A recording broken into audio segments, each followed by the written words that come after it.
আমার আল্লাহ বলে, ও দুনিয়ার মানুষ,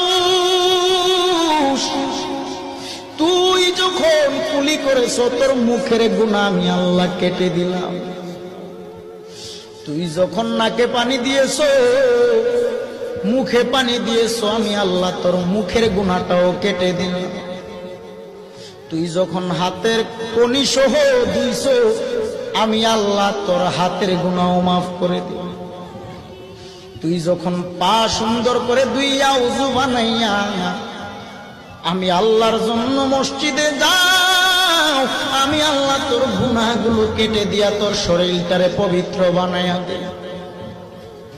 শুধু বাবা পবিত্রই না, গুনাহ কাটিয়ে আমার আল্লাহ ওই গুনাহটারে ডাস্টবিনে ফেলে দেয় নাই। আল্লাহ বলেন, ও দুনিয়ার মানুষ, ওই গুনাহটারে আমি আল্লাহ তোমার নেকে পরিণত করে তোর আমল